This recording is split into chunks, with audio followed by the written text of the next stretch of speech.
D'abord, je vous dis bonjour à tous. Et puis je voulais vous dire aussi que j'ai compté, nous sommes environ 250. Voilà, ce qui est quand même un beau rassemblement. Et que bravo à nous tous. Moi je suis du centre de production de Vitry. Et on est là pas seulement par solidarité, mais surtout et avant tout parce que nous sommes concernés. Nous tous sommes concernés. Les emplois perdus, ils seront pour nous tous. À nouveau, ça nous plonge dans la tourmente des restructurations et des suppressions d'emplois. Comme tous l'ont dit, 320 suppressions d'emplois pour la recherche en France, auxquels s'ajoute le millier d'emplois menacés par la GEPP, la gestion des parcours professionnels de l'emploi. En clair, que l'on soit technicien, chercheur, logisticien, ouvrier, administratif ou cadre, nous sommes tous concernés par ces suppressions d'emplois. Nous tous serons touchés par ça. Voilà des années que Sanofi se restructure, vend des pans entiers de la fabrication comme un ROAPI, comme l'ont dit les camarades tout à l'heure, ou de la distribution avec DHL, et ferme des sites. Alfortville, on l'a vécu avec des camarades qui se retrouvent à nouveau dans le plan, après avoir été à Chilly-Mazarin. Toulouse, etc.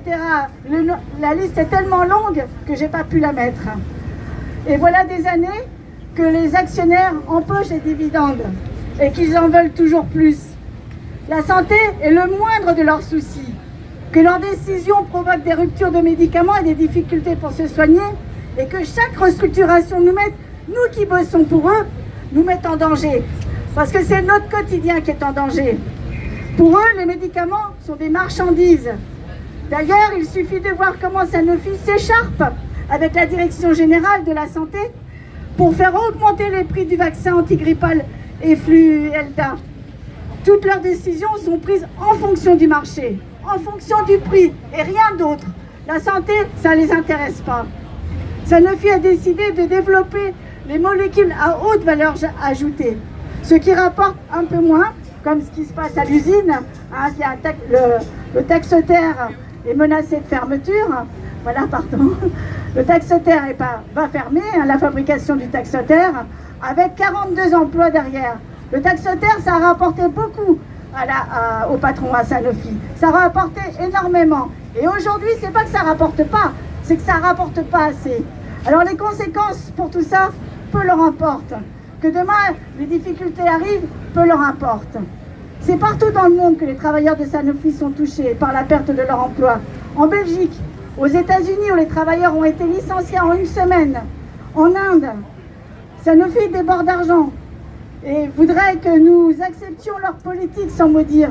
Eh bien non, camarades, on ne les laissera pas faire comme ça. Qui produit cette richesse? De la recherche à la production en passant par toutes les étapes intermédiaires. C'est nous tous ici qui fabriquons ça. C'est nous qui faisons leur richesse. Sans nous, rien n'est produit. Pas de richesse, rien, pas un médicament. Alors, si nous cessons de travailler, rien ne sortira. Alors, utilisons cette arme pour se faire entendre, pour faire changer les choses, parce qu'on peut les faire changer. Ne nous laissons pas faire, ne les laissons pas faire. Non seulement pour nos emplois, mais aussi pour le bien de tous. Car leurs choix économiques nous mettent en difficulté, nous mettent en danger tous. Alors que l'on soit technicien, cadre, ouvrier, organisons-nous pour qu'ils cessent de nous nuire. Excusez-moi, je suis émue parce que ça fait 40 ans que je suis dans l'entreprise et ça fait 40 ans que je ne cesse de voir ces plans sociaux. Et il faut qu'on dise stop, stop à cette politique qui nous tue tous. Alors camarades, organisons-nous et ne les laissons pas faire. Merci Josépha.